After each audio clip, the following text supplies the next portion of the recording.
La 6e armée du général Gau traverse Montréal et dépasse Granville sans s'arrêter.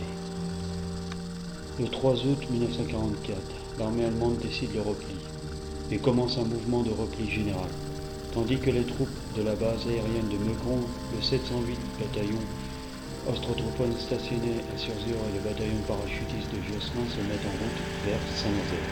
Les autres unités du Morbihan ainsi qu'un certain nombre venant des Côtes d'Armor, du Sud-Finistère et même certains des Carrés essayent de mener les poches pour récupérer de l'ordre.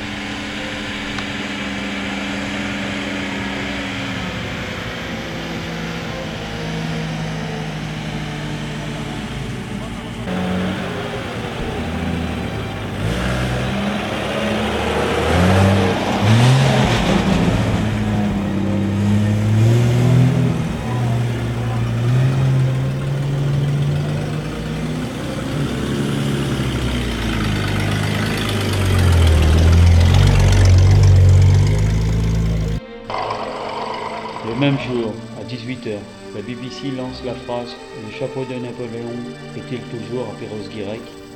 Le message n'est généralement pas compris. Les parachutistes qui assurent la liaison radio avec Londres, pour la plupart des unités, en ignorent la signification et attendent vraiment une autre phrase. Le manchot n'est pas encore mort.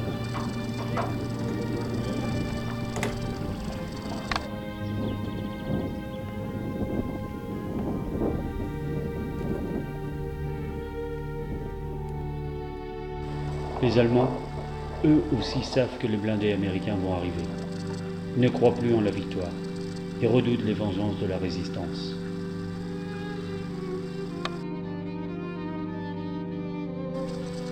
Les amants font la chasse aux terroristes, comme ils les appellent.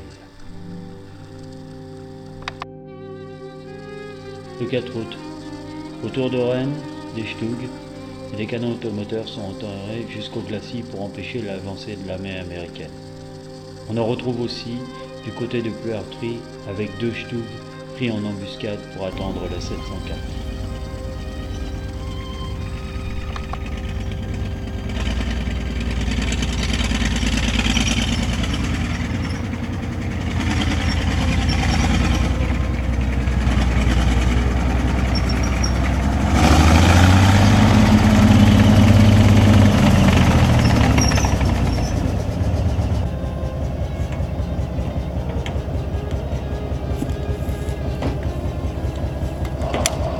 Le but de tout cela est de ralentir au maximum les troupes américaines pour que les Allemands puissent rejoindre les poches de Saint-Nazaire, de Lorient et de Brest.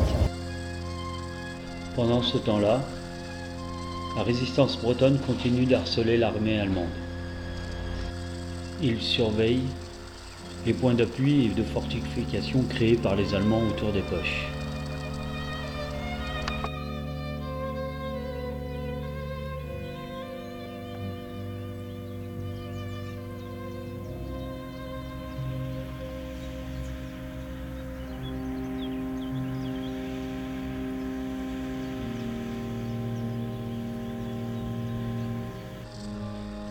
Bauer a ordonné de laisser quelques troupes en retrait avec quelques véhicules blindés pour retarder l'avance américaine le temps que les poches de Lorient, Saint-Nazaire et de Brest se referment.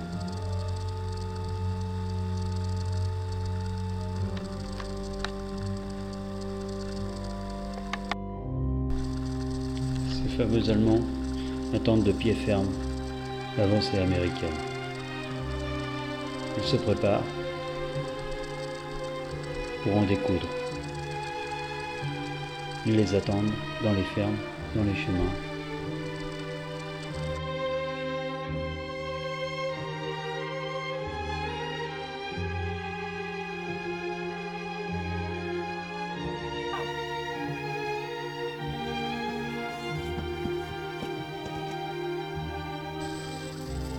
Si vous voulez connaître la fin de cette histoire tirée de faits réels, vous pouvez participer au show Dixon 44 du 16 au 19 août à Merléac dans les Côtes d'Armor. Merci.